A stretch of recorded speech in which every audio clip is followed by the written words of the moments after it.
Hello everybody, a very warm welcome back to MEC-TEC. We're back working on the old Puma today. After getting it running in the last video with that fuel pressure solenoid, it's still not running quite right, and in fact the MOT has now run out on it as well. So before we obviously even try to get it in for another MOT, I want to get it running a bit better.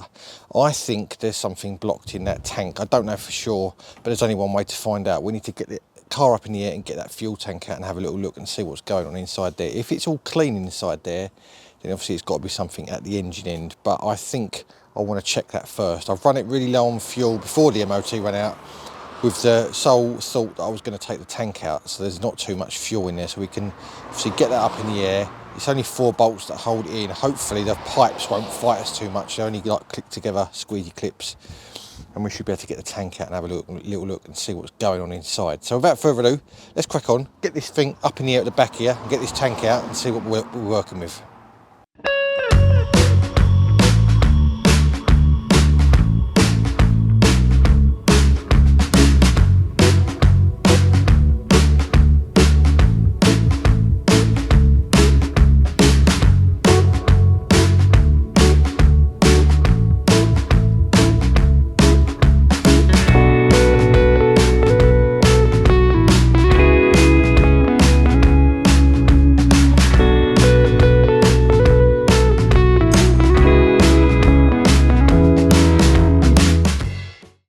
Rightio, now we are underneath the car. I'll show you where the fixings are. You've got one bolt up there. Sorry about the exhaust shield rattling on the floor over there. I've just had to pull that out because it was all concertinaed up and it was absolutely a right mess. So I've took that out for the time being because I couldn't get to the front bolts with that in the way. So as I was saying, anyway, there's one bolt in that corner there, one bolt in that corner there, and then there's another one, another one over that corner there, and another one up under there. You can probably just about see behind that fuel pipe. So those 4 bolts hold it in. Now I remember last time I had this tank out, one of the captive nuts did spin. I think it was the one on that corner over there. So I need to get some mole grips on the top of that, and hopefully that'll still undo all right. The other ones should undo no problem. We've also got to take off the 2 pipes, the filler pipe and the breather pipe off the back there. It's just two Jubilee clips. And then once we've got the tank sort of half dropped down on a jack or whatever, then we can get to the top and undo the 2 fuel lines that run to the top that go into the actual fuel cylinder itself, fuel pump itself. It is a cylinder as well, it's a gauge cylinder and a pump in one. So I want to faff around with this for a minute, see if I can get these bolts undone. Hopefully they'll come undone all right, and I'll come back to you with a little update in a minute. Rightio, after a fair amount of cursing, because as expected those captive bolts were both spinning. Luckily the 2 that were spinning I could get to the backs of and gradually get them undone with a pair of mole grips and a spanner. I'll show you the captive nuts in a minute, what's left of them. We are now loose and it's resting on that jack, so I'm going to let it down. Got the 2 pipes off the back, they're just on with Jubilee clips. 4 bolts around the edge. So let's see how this lowers down and then see what I can get off the top of it. Hopefully it'll come down all right. So there's not bare minimum of fuel in it. So in theory, what happens with theories, don't you? It shouldn't be too heavy.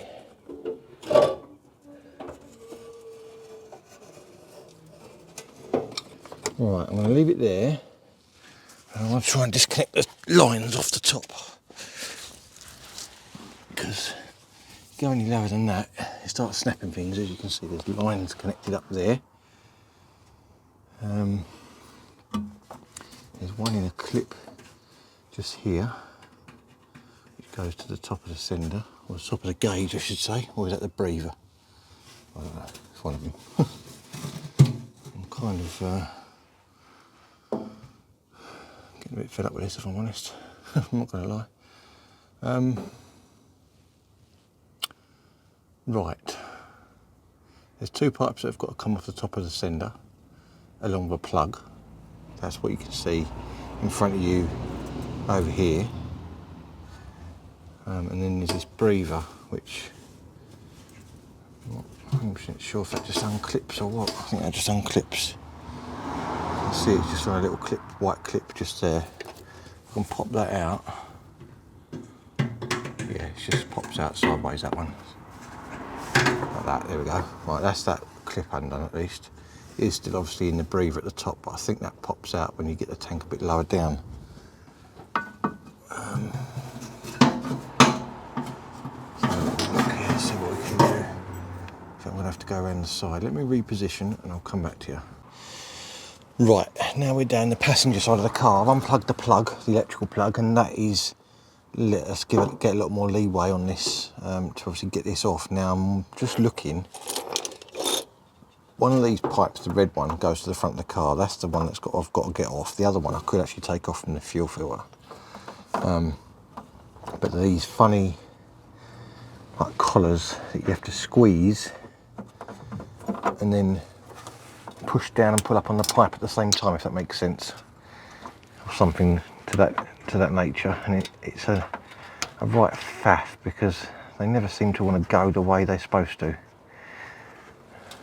If anyone knows an easier way of getting these out, please tell me, because I've always had grief with these. They are an absolute pain in the bum. Ah, that one just came out. That was a bit of luck. Right, that's one of them out. That was the one I didn't actually need to take out if I couldn't get it off, typically. So why won't this one come off then? Ah, there we go. Right, if we clip that back down again. Aha! We've done it. I mean, that was, after me moaning about it, look, it's just come straight undone on camera. It's a bit of luck, isn't it? Right. There's our two fuel pipes off then. So all we've got left now is this breather up here, which I think just untwists out the hole. It's got like a rubber bung, which just pushes in, I think. Don't want to damage it, obviously, but I think it just pops out. A little bit of persuasion.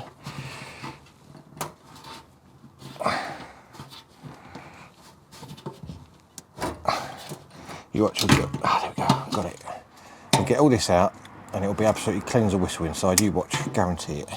Right, there we go, there's all our connections undone. I'm going to manhandle this out and I'll come back to you and we'll have a little look inside the tank and see what we can see. Right, with the tank now in the garage, this sender is held on with a locking ring which you have to tap round with a screwdriver until the two areas where the groove and the overlap are, and then it pops off. You'll see what I mean in a second. Like that. That ring then lifts out, and then your sender can come out.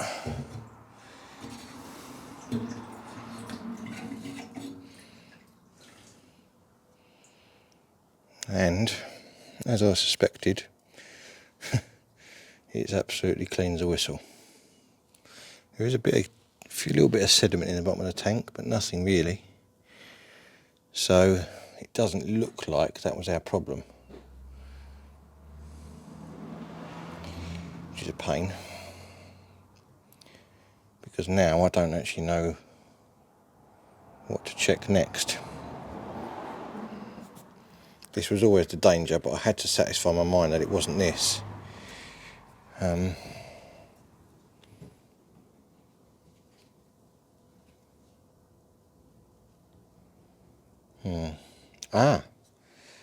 There's a split in the hose. So that was our problem. Look, can you see that on camera? There's a split in the hose. So it was drawing in loads of air. So it was sucking the fuel up and it was coming back out there before it even got in the pipe. That is our problem. Oh, that's mega. That is really mega. I think I've found the issue. How about that? That's got to be it. Because it was like it was starving for fuel, which it would be if the pump's trying to suck it up and it's getting loads of air into it and not getting the correct fuel delivery. That's why. Brilliant. At least there's actually something there that I've found that isn't right, which I'm very, very pleased about. So it was worth taking the tank out. That's great.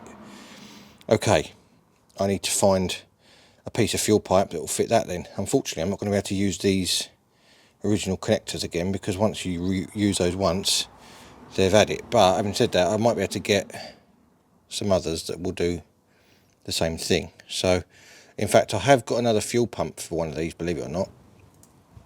As usual, I'm a bit of a hoarder, as you know. So I might go and see if I can find that kit and see if it comes with a piece of hose like that, because if it does, I can use that on it.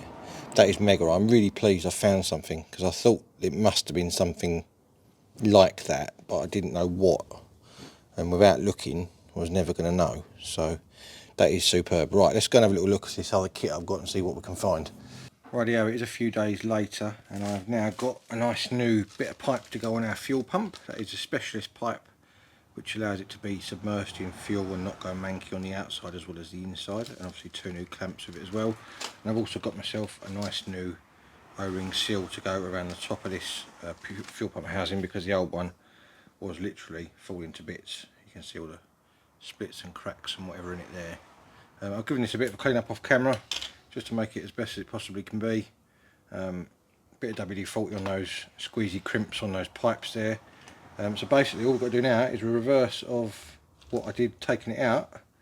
I've just noticed that bit of rubber on the bottom of that is a bit crumbly, but I don't know what we can do about that. So I might have another one of those on another pump over there actually, so I might check that. If I've got a better one, I'll slot a new one of those bits of rubber on, but if not, the pump just slides into that and it's held in by that, and the pipe itself sort of wedges it in there effectively. It can't go anywhere, so it should be fine. So I'm going to get this reassembled, and hopefully that will fix our problem. We can get this put back in the tank and put back on the car, and hopefully it'll all be absolutely marvellous. So let's crack on and get this put back together.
Right, I've had a little bit of a clean up in the tank. I'll show you in there. As you can see now, the inside of that baffle is all clean.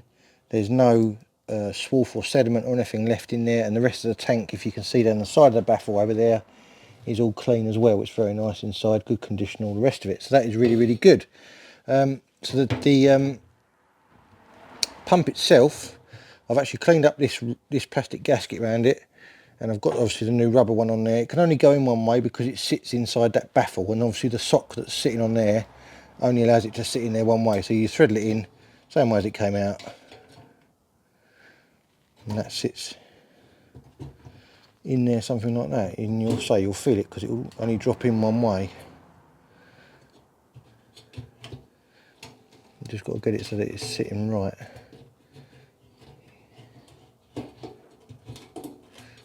Why is it not going in? Got to have a little look and see what's going on here.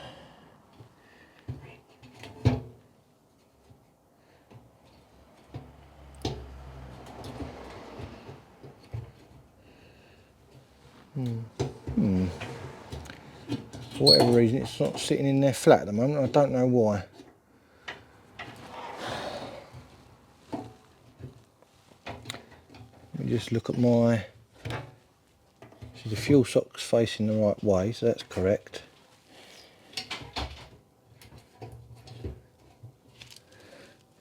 Ah, it's got two little, see these little wings on the bottom of here?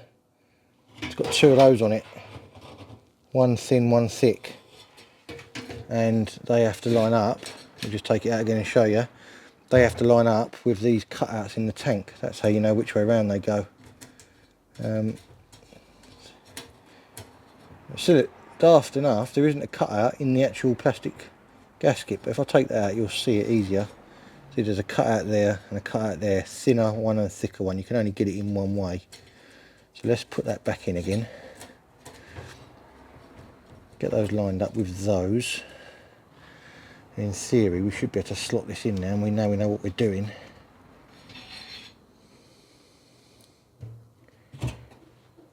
Should. There we go. Straight in. And it can't turn because obviously those locking tabs are locking it down or holding it in position. So that's that back in there in the tank. All they've got to do now is a locking ring there. I'm going to give that a clean up before I put that on.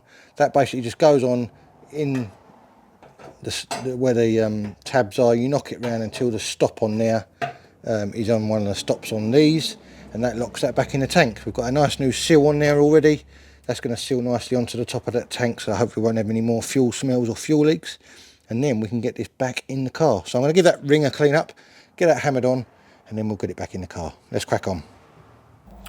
Right, I've been having to think about this sender overnight, and I think either previous me or somebody in the past has put this back wrong, because I was thinking about it, and I was thinking, well, that rubber seal around that sender that I've just put on is sealing against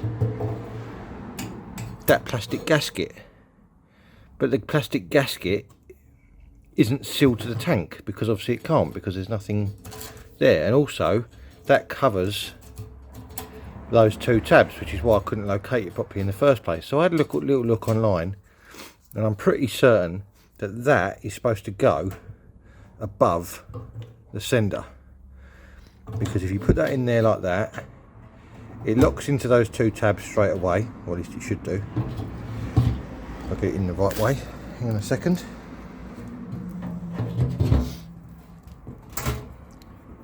It locks into the two tabs when you get them lined up, and also, there we go, the rubber seal. Sorry, I wasn't showing the camera. It locks into the two tabs, as you can see, it's side to side, and also the rubber seal seals to the tank. Now this piece, I'm pretty certain, goes on top like that, and then this ring then goes on, and then that allows that to slide easier rather than chiving up the rubber seal. And I'd say I've had a look online, and I'll put a screenshot of the diagram I found online now, and I'm pretty certain that's how it should go. So that is how I'm going to put it back. I'm going to leave it with that bit on top, clamp that down on top of there, and it should be absolutely marvellous, because I always had a little bit of a fuel smell from this at the back of the car, and I think that's why. And that's why you can see residue of fuel all around it, because it was obviously not sealing completely to the tank. So that is how I'm going to put it back. I'm going to knock that locking ring back round, give the quick underside of the car a clean up. I'm going against every instinct in my body to start painting bits underneath the car, because I need it on the road. So for the time being, and obviously it's out on the drive as well, which isn't an ideal place to start painting bits on it. For the time being, I'm going to put this back as it is. We're going to get it back in the car, get it on the road, use it how I need to use it with the trailer and everything else, and then maybe in the future we'll have the tank back out and we'll carry on painting the floor. But for the time being, I need this back on the road, so I'm not going to go too mad on it. Right, let's get this knocked back round, get the tank cleaned up, and then we'll get it back in the car.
Okay, you join me from underneath the car. I've got the tank in place as such, roughly where it's supposed to be. I've run a tap over all these bolts. Where are you at? Where are you? There you are. I've run a tap over all these bolts so they're all nice and clean. I've also run a tap through the two captive nuts that are still in the bodywork that didn't break off, luckily, or a die I should say. I've run through those, and I've got two new nylock nuts to go on the two where the two front clips used to be. It means they're going to be a nut and bolt, but we can not a lot we can do about that.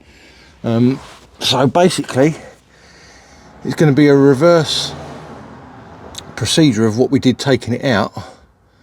I'm just trying to work out the best way of doing this, whether I hook up the, I think I've got to hook up the fuel lines first whilst it's on the ground because they're long enough, and then we'll hook up the other bits once we've jacked it up slightly, if that makes sense. I'm saying they're long enough. That one's only just long enough. This one's got tons on it.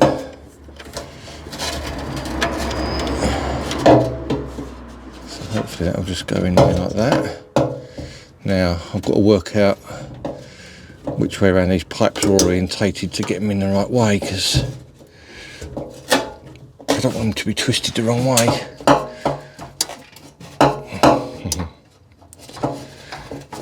Now I can't get it off again because I've pushed it halfway on and it's stuck. There it goes. Right, that sits up like that.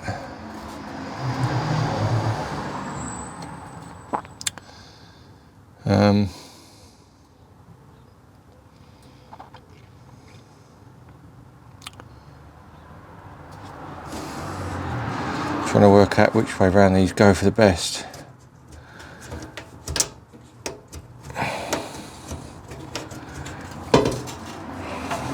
I think I might have to jack it up slightly to get it up in the air a little bit so I can see which way they're going to sit, which way around they're going to sit best.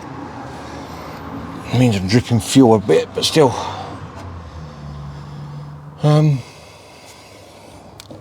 That's got a clip in there. That's got to go on the side of the tank, that filter. See, I've had these twisted up here for a little while, so they may have taken on a slightly different shape to what they should, which is not ideal. Let me get my block of wood under the tank and we'll jack it up slightly.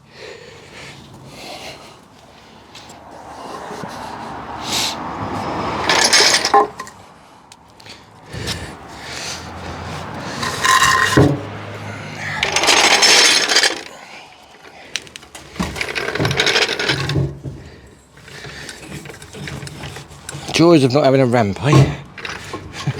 Working on the driveway still.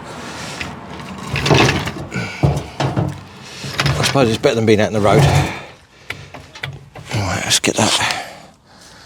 It's going to be a bit of jiggery pokery to get this up here again because it's a bit of a faff before, if I remember rightly. You have to kind of hook it over the top of the exhaust a little bit.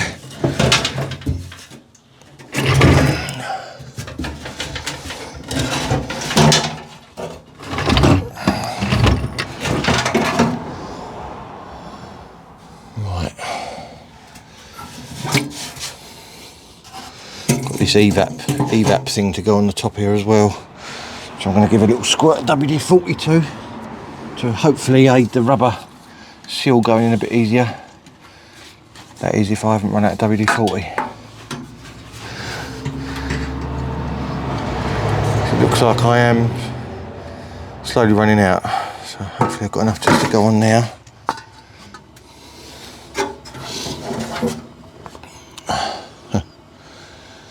Now it's too high for me to get my hand in the gap.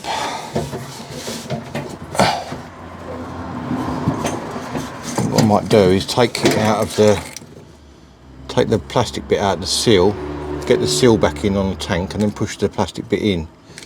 That'll be easier, he says. That's last words, because this seal's got like a lip around it. So if I can get that back on the tank first, I have to drop this down again so to get the seal back on first of all.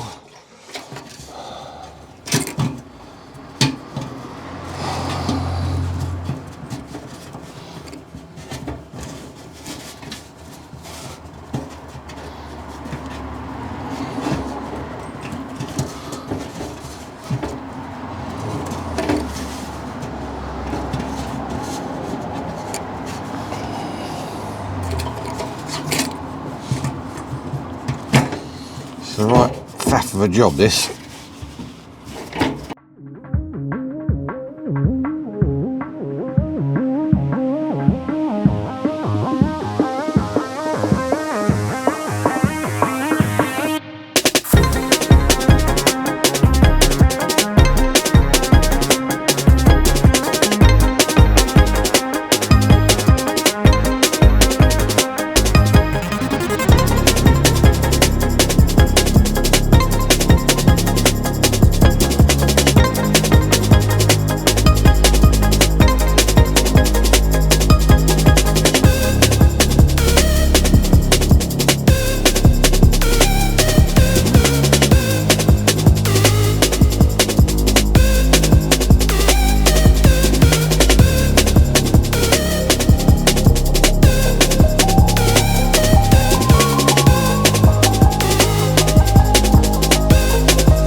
Right, there we go. There is our fuel tank back in. Only 4 bolts, or 2 nuts and bolts and 2 bolts, but it is in. I've just got those 2 hoses to connect up there.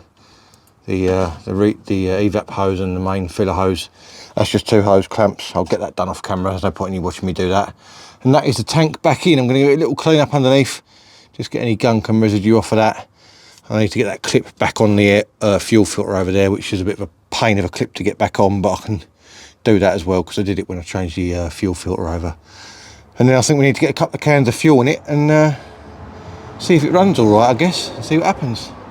But while we're under here, we have got to sort out this exhaust because that's leaking from there slightly, as you can see by all the black soot, and also it has been hitting on the body up there. It's either hitting on the body or hitting on the axle. It's one or the other, and I can't make it not do either at the moment, so I'm going to have a little fiddle around with that and see if we can improve that in any way as well. So I'll get these 2 hose clamps clamped up on the fuel tank, and then we'll go from there. Rightio, the 2 hoses up here are now done up, the fuel filter is now done up, so that is the fuel system basically back together. All we need to do is put a couple of cans of fuel in it. So I'm going to move my attentions on to this exhaust. As I said, it's a bit sooty up here. I'm going to try and get a bigger clamp for this because I think this one's right on the limit of what size it can do. It's literally right on the last few threads, so undo that and hopefully that'll release a little bit of pressure off of it. Now this looks like this back box has actually gone back towards the back of the car, which isn't right, so it's obviously slipped off. So what I'm thinking is I may put just a couple of little tacks on this to hold it in the correct position, because at the moment it's well out, which is probably why it's leaking. See, it's going right the way on there now, look. It's gone right on by a good sort of ½ inch. let it go any further. I think that's as far as it goes. So it definitely worked its way off, which I think is down partly to that clip and also partly to needing a couple of tacks on there to hold it in place. Just looking at the tailpipe alignment to see it wants to be up like that to be right. This doesn't help though. My thing with the knocking. Now when it's up in the air there's plenty of gap here. This is what I can't work out. But when it's on the ground it clunks on here. I mean, I've got a good inch gap between the exhaust and the axle there. So maybe it was just because it worked its way back that it wasn't sitting right and it was causing it to knock. I don't know. But the problem is obviously if I tack this, then obviously it's there. Then it's not going to go anywhere. And then if I've tacked it in the wrong place, then what sort of thing, you know. So I'm just sort of looking around to see whether there's any other adjustments I can do. But there isn't really, because it's only in two pieces. You've only got this back box and the centre section. So I'm gonna see these, because this is a power flow exhaust. Power flow is it? No, long life exhaust. They haven't got any little like nodules on the end of these brackets, which allows them to slide through the rubbers if you're not careful. On the original exhaust and on the body mounts of the car up here, you can see it's got like little sort of wide bits that the rubber clicks over, so they can't actually come off. So I'm not sure what I'm going to do about that at the moment. Maybe I'll put some sort of, even if I put maybe a Jubilee clip or something on the sides of these rubbers to stop them sliding. That may be something I can do. But I'm hoping now I've slid that forward. If I clean all this up with a wire wheel, even if I just put one tack on it, it will hold the orientation of the exhaust and it'll also hold it back in the right position, if that makes sense. So I think that's what I'm probably going to aim to do. So I'm going to give it a bit of a clean up with a wire wheel. Unfortunately, I have got some stainless steel wire for my welder, but I don't think it fits in this welder that I've got now because it's my old one.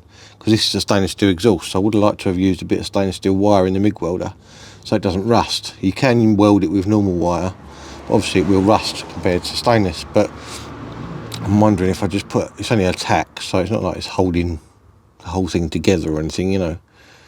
So I'm thinking of maybe just using the normal wire and running with it, sort of thing. So I may take this back box right off, give this a proper good old clean up, and go from there, I guess. Right, I've got the car on the ground, as you can see, and the rear exhaust box is now removed. It's over there on the floor, as you can see over there. And you can see the problem if I zoom in. Basically, that exhaust section in the middle there is almost pretty much touching the axle, which is what my clanking noise is. If I put it too high, then it hits the floor under there, as you can see, where I've obviously I put some actual what am I trying to say, some Jubilee clips around those rubbers to make them a bit tighter, and it jacked it up a little bit, but then obviously it had the opposite effect of it hitting on the bottom of the floor. So I'm a bit of a quandary as what to do at the moment. It looks like, for whatever reason, this exhaust has been made wrong. It did come off of another Puma, but I can't see why it would be any different to this Puma, because it's not any different as far as sort of being standard or whatever else. So I'm a bit confused as to what to do at the moment. I'm sort of thinking about it and thinking what can I modify to make it work better, if that makes sense, you know. So I'm going to have a little think and I'll come back to you in a minute. Okay, I think I may have cured it a lot easier than I thought I was going to be able to, actually. If I just lower the camera slightly and zoom in, you can see down there is a bracket going for a rubber. So basically what I did, I got a jack underneath the middle of the exhaust and a scaffold tube over this bracket that you can see in the screen now. I'm trying to point to it, I'm too close. This bracket here, I've got a scaffold tube over that, basically bent it down, which then obviously pushed the exhaust up a little bit in the middle, and that has given me a bit of clearance over the axle now, as you can see there. So the only thing I can do is try it, really, because I've not got anything to lose, and it can't get any worse than what it was before, so I'm hoping that I've cured it with any luck. I think I'm still going to put a little tacker weld on the end of this pipe, just to stop the rotation, because the back box tends to rotate because the way the rubbers hold it, and the clamp, as I said, isn't that great, and I'm going to have to get a new clamp, but for the time being I'm going to go with the old one because it's all I've got at the moment to obviously get this back on the road. So I'm going to get this back up in the air again now I've tweaked that. We'll get the back box reinstalled, and then we'll get a little tacker weld on there, and obviously a clamp as well. Now I've cleaned up both ends of the exhaust already. I'm going to put a little bit of exhaust paste around the inside of the back box, but not too close to the edge so that it doesn't affect my welding.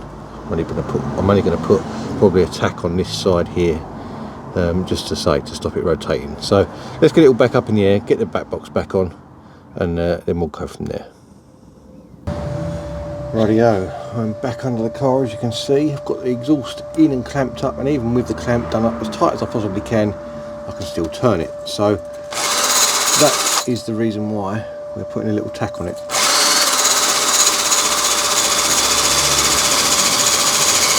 Just giving it a little clean up around the edge to make sure there's no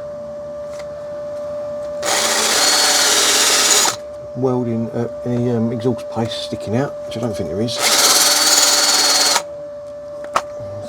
Got the old welder on. First time I've fired it up for a while. Remember it all worked.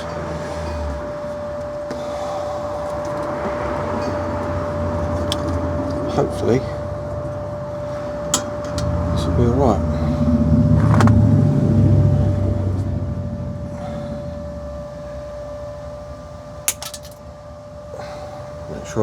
Just going to make sure I've got it level at the back of the tailpipe. Looks pretty good to me. Right, I'm going to engage safety squints for this because it's too small under here to get a mask on.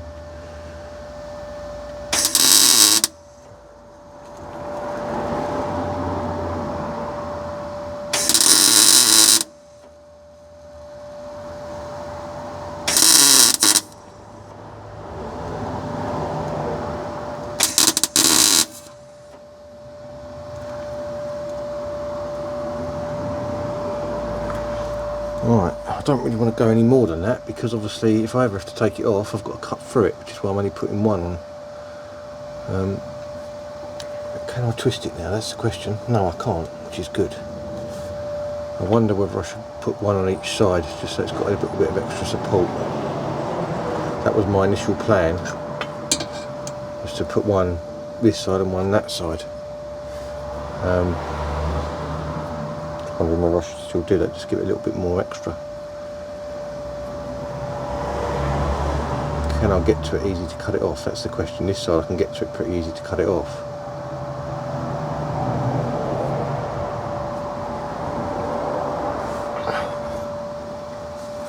Should be able to get to this side fairly easily. I'll just put one more up here. I've got one there obviously. I might just go a little bit more on that one on this side because it's a little bit hollow. Not hollow, but like, just doesn't look quite as strong as maybe what it could do.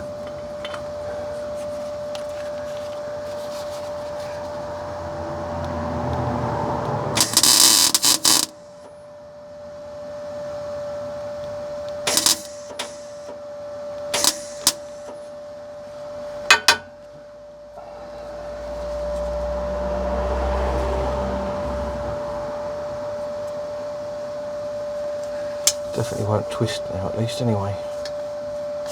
Definitely not twisting now.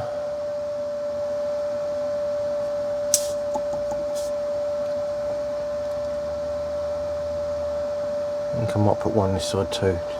Give it a clean up with the old wire brush.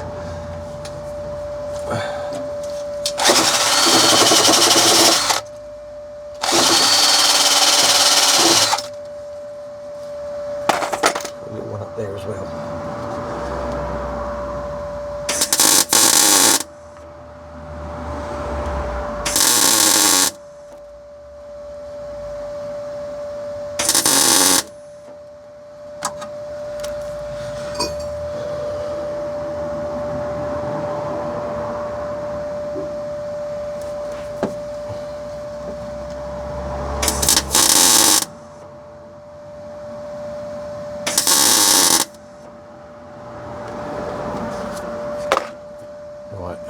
I'm not going to do no more than that, definitely not. That is definitely not turning now. So that's really, really good. Hopefully that will cure the problem once and for all, because I'm fed up with having to adjust this exhaust every 5 seconds. Only time will tell on that side of things, but it's not banging into anything anywhere. I'm moving that quite a bit. Hopefully I've got enough clearance on my axle now as well. Now I've done that little modification to that bracket up there, so that should be job done. Let's get some fuel in it and get it started up. See what it runs like and sounds like too. Right, I've just buzzed that weld down on there, as you can see, cleaned it all up nice. So that's looking really, really good now. Now I took the clamp back off to do that, and as I put it back on again, the bolt thread completely sheared, as you can see there in the middle there. It's all gone a bit roundy, so I've had to put a longer nut and a bolt, or a longer bolt with a nut on the end of it through it, and that has clamped it together nice and tight. Probably tighter than what it did before, to be honest with you, so maybe that clamp might be all right now. We'll have to see how it goes. I've got a few little pipes to sort out under there that got caught up when I went off-roading those few years ago. I just want to make sure they're not going to touch on the exhaust, and they're all looking tidy, and then we'll get the fuel in it and go for a first start. Right, we've got fresh fuel in the tank. After putting a couple of cans in, it should be more than enough, so let's get in the car and see what it does. Now it always did start, well, as you know, it got harder and harder to start. Now I'm not expecting it to start straight away, because obviously it needs to prime, so I'm going to prime it a couple of times. Turn the radio off. See what it does. Well, that's a good start. I mean, considering it's not been started for, I don't know, about a month, maybe a bit longer. That started a lot easier than what it has been, if that makes sense. So only obviously taking it out for a drive is going to prove whether it's fixed or not. Unfortunately though, the MOT's now run out, so I need to get it MOT'd. That's going to be the next job, I think. Obviously I won't do that on camera, but hopefully we'll get this MOT'd, and it should be good to go with any luck. Fingers crossed. Right, next job on the old Puma is going to be this rocker cover gasket. Now if you look down inside there, you can see there is a ton of oil down there. I'm just about to see that on camera if I try and focus in on it. There you go. So the rocker cover gasket is leaking really bad, and it's starting to fill up this side of the 2 spark plug wells. So we definitely need to change this, and I think it's got a leak down the back of the engine as well, so it's not ideal, because obviously it eventually runs down the back of the engine and ends up on the floor. So we're going to change the gasket. We've got a new, just grab it, got it off camera over here, got a new gasket kit there with new ones of these washers with the seals on as well. It's in there. There you go, see them in there. I'm not 100% sure how this comes off, but let me set the camera up on a little tripod, and we'll have a go and see if we can sort this out. Right, I'm not 100% sure what I've got to take off here. Obviously these 4 10mm have got to come out. In fact, before we do that, let's take the spark plugs off, or leads off I should say, because they're going to be in the way. Before I take those ones off, will it make any difference if I take those ones off? Let me get a rag, because we need to soak all that oil up in there.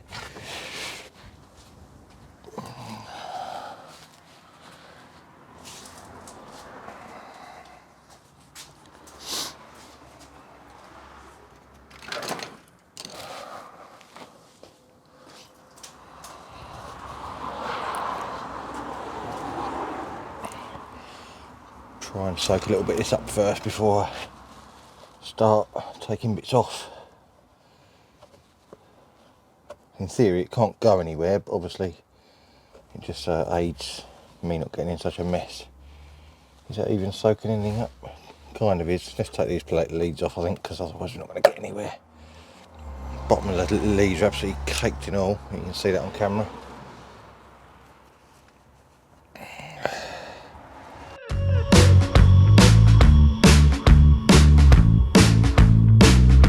See a bit better in there now. See all the oil in there now. It's pretty bad. It's not going to do those spark plugs any good, so that's obviously why we're doing this.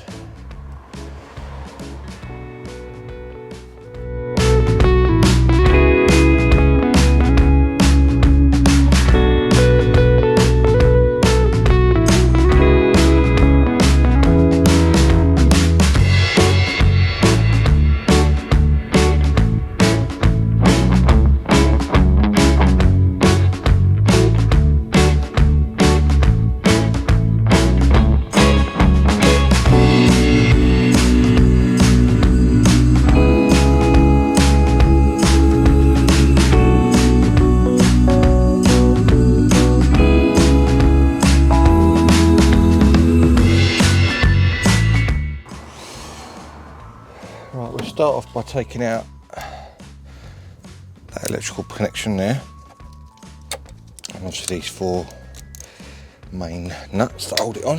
These are 10 mils.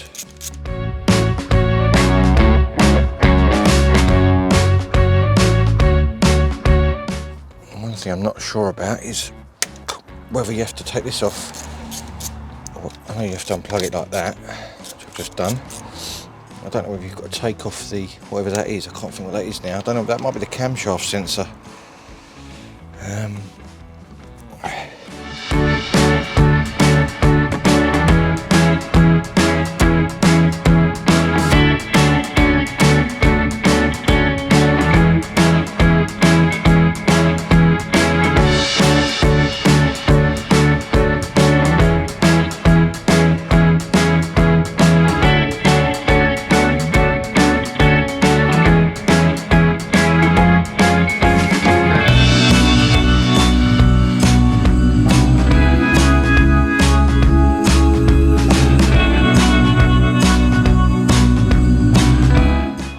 Out then, like that, and then we should be able to get this straight off. Famous last words. Yep, there it goes. Okay, oh, lovely. It's a bit easier than I thought it was going to be. And the top of the engine looks lovely and clean. Got to take this breather pipe off the front as well, otherwise you ain't going to get very far.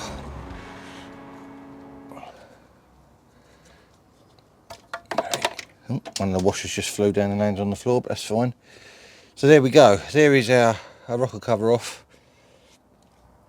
Inside the engine looks lovely and clean. Camshafts look tiny compared to the Lotus ones.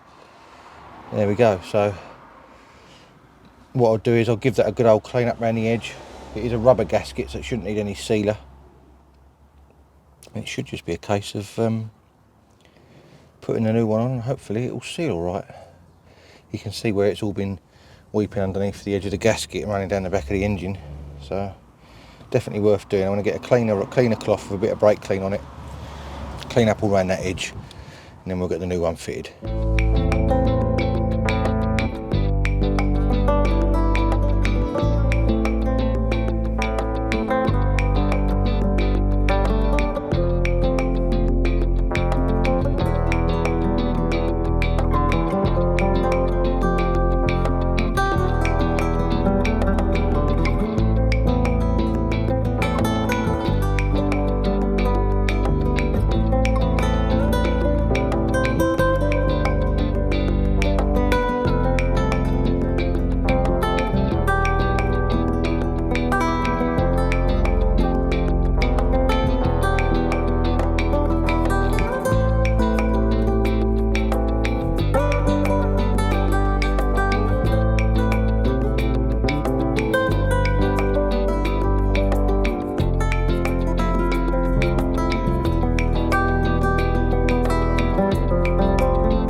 Right, as you would have just seen from that bit of time lapse, I fitted the gasket into the rocker cover, but because new parts are totally rubbish nowadays, it doesn't quite fit or sit in there as nicely as I'd like and stay where it should go. If you get one corner in, it pulls this corner out and so on. So what I'm going to do, I've wiped around the inside of this with some brake clean. Don't know if this is the right thing to do or not, but I'm going to use a little bit of high-tack, which is the stuff that I used on the Lotus gaskets, which is a gasket sealant. I'm just going to put a little glob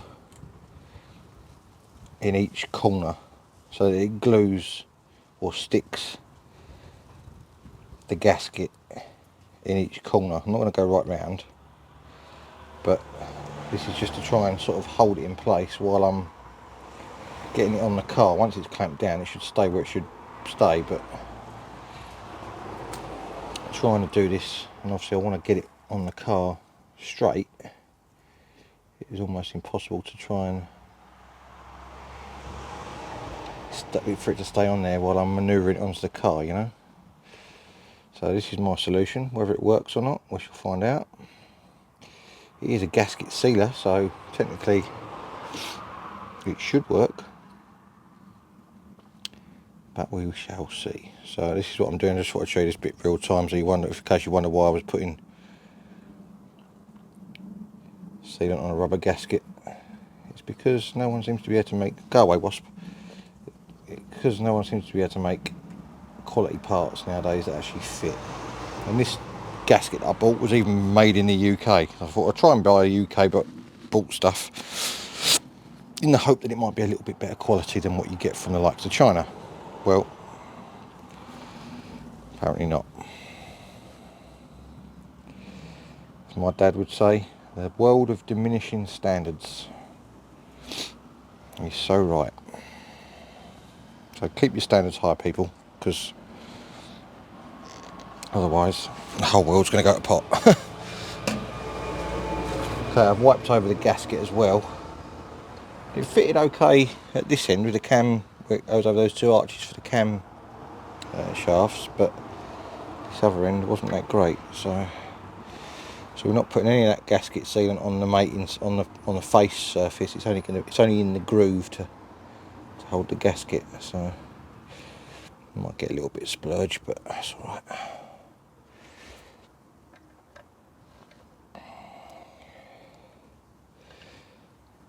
Yeah, so I've only put it in the corners, so hopefully it'll just hold the corners in place for long enough for me to get this on. Didn't put me on that corner there.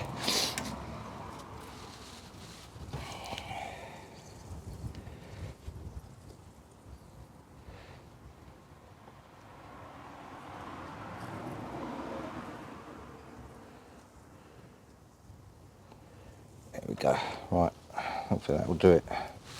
So it's only got to hold it long enough for me to get this stuck on and then flip it over and get it on the car. So once it's down, it can't, in theory, it can't go anywhere.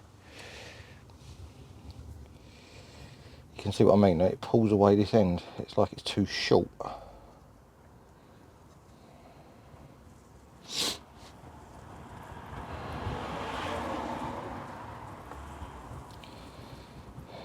It does obviously stretch because it's rubber, but it shouldn't have to really. It should just fall in nicely. And that's not too bad now. I've got that stuff in there holding it. But I am still going to have to be fairly quick, I think, in getting this back on.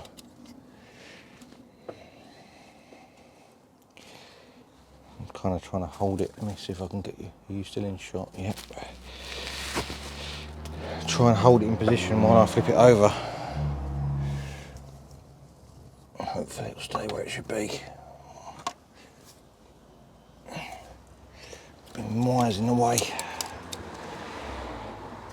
Alright, is it still in where it should be? Actually, that MEC-TEC has actually done it really quite well. That's quite good, that. Quite pleased about that.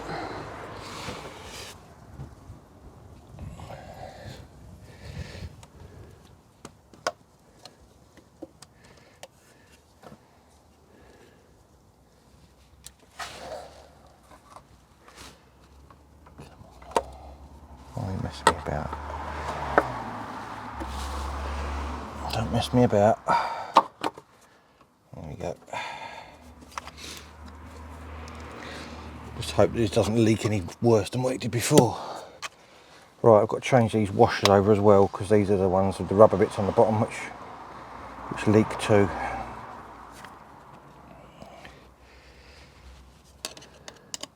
You would have seen on the time lapse as well that I've cleaned all the spark plug wells, took all the spark plugs out, cleaned them all, make sure the gaps are right on them, which they were. A little bit of copper grease on the threads to aid them coming out next time round, and should be hopefully good to go. There we go. Right, that's those 4 washer things off. And the new one's in the packet here.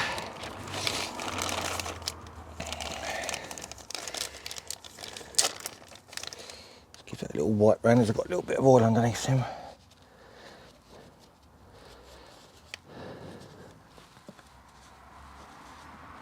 Trying to get rid of all the traces of oil so I can see in the future whether it's still leaking or not, or if it starts leaking again, I should say.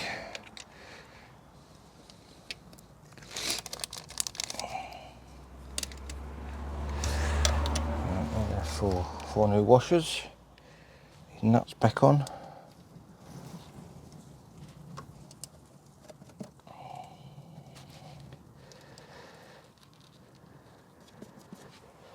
Hopefully this will stop our leak.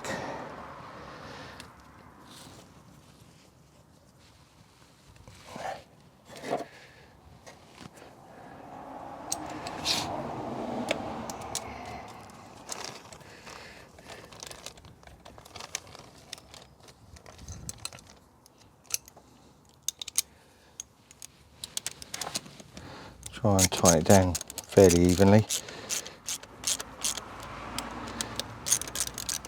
You can only tighten them so far because these bolts these go onto have got like a shoulder on them. So you can't go no further.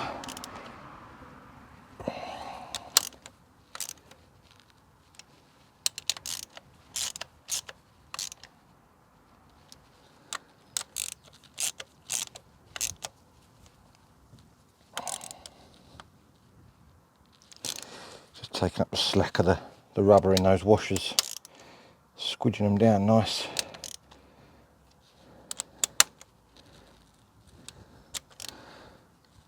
There we go, that is all back on, hopefully with no more leaks. I'm going to button up the rest of those bits on there and then we should be good to go. Rightio, off camera I've done a little bit more as far as getting the broken little leg off this side of the old inlet manifold that we changed in the last video, so I could put the proper engine cover back on. So that's all back on there now, lovely jubbly, all bolted down nice. Now this bonnet switch, unfortunately I caught it ages ago with a piece of cloth or something, and it pulled the top off of it, which meant it wasn't telling the car that the bonnet was shut. So I have got to change that.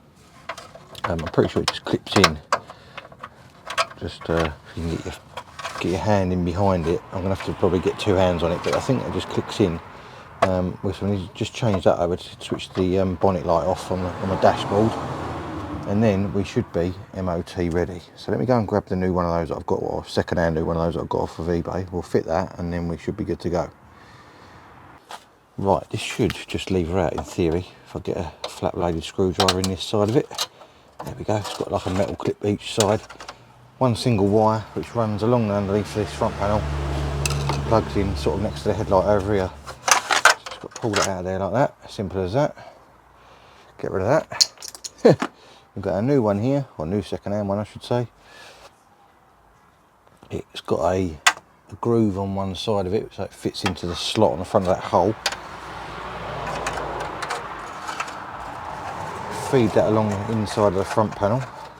This bit's double skinned until it comes out the hole over near the headlight. Easier said than done when everything's in place as such. Oh, there it is. That's handy. That's more luck than judgment. It's come out of one of the holes that I need. That's handy. Right, squeeze that through there. It can come out the bottom of there, and then you have to plug that in.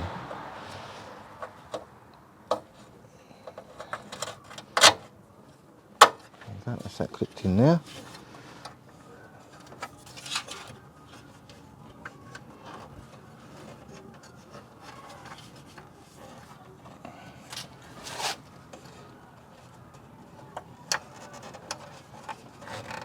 Just about reach the bottom of the plug to plug it into the other bit. I'm assuming that's coming out of the right place.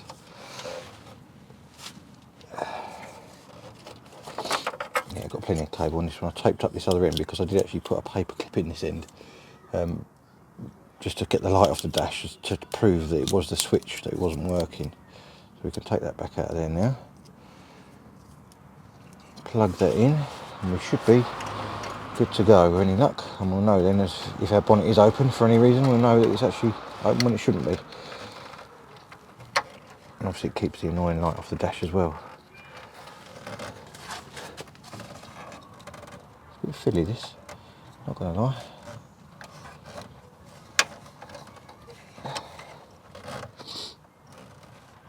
Make sure I've got it around the right way, I have.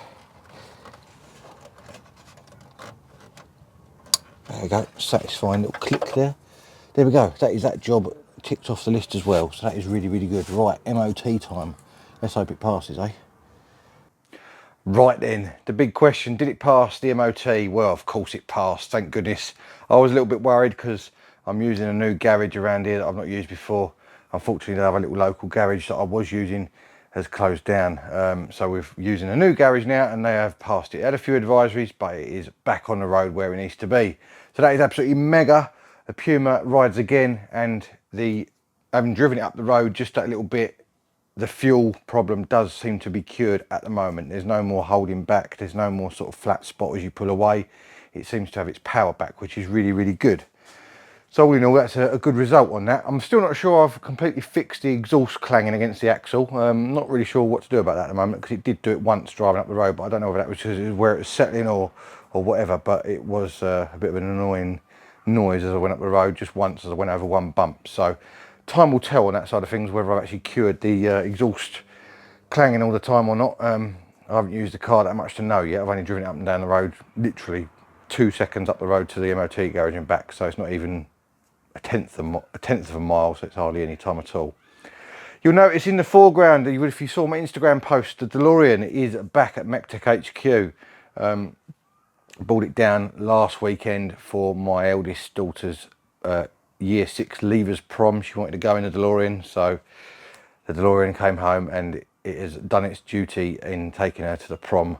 So that is absolutely superb. All her schoolmates loved it and everything else, and they all had pictures next to it and whatever, so that was really, really good. Nice to see, and obviously it keeps her happy as well, so that is the main thing. While it's down here, it does need some jobs doing to it. I can't name them all off the top of my head, but there's quite a few different things that have been niggling away since the full rebuild I did on it, which was pre-YouTube, unfortunately. So literally 2019, I fully rebuilt the DeLorean, body off, full chassis, bare restoration, the lot. So underneath is like brand new, but sort of things on the top side are deteriorating as far as trim and sort of the stereo's packed up, and the gas struts are all not working very well anymore on the rear louver and stuff like that. All sorts of little fiddly jobs. So while it's down here, I'm hoping I'm going to get a few jobs done on it. Obviously, while it's here, make the most of it being here. I'm not sure how long it's going to be back down here for. It may have to go back up to Norfolk again, because obviously we still are working. I don't know if it's in shop, but the Lotus engine is sitting there now, and I've had a bit of a tidy up in here again to try and get things a bit clearer. Everything's sort of crammed in this corner, but stacked a lot neater now. The van, I really want to get on next. As of recording this, the Alpha is being painted in the morning, so that's going to be all painted and hopefully be going back together again fairly soon. So once that's all back together and I've not got bits of Alpha everywhere, I'm going to try and do a few little jobs on the DeLorean and get this ready for paint. Scooters very, very kindly offered to help me get this sorted out as well. It's been going on far too long, and I really, really want to paint it myself, but I kind of got to know my limitations and also time constraints and everything else, and I'm trying my best to juggle all these projects, and it's kind of not really working at the moment. So he has agreed to help me out massively with this. I'm still going to try and do majority of it myself as far as prep work's concerned.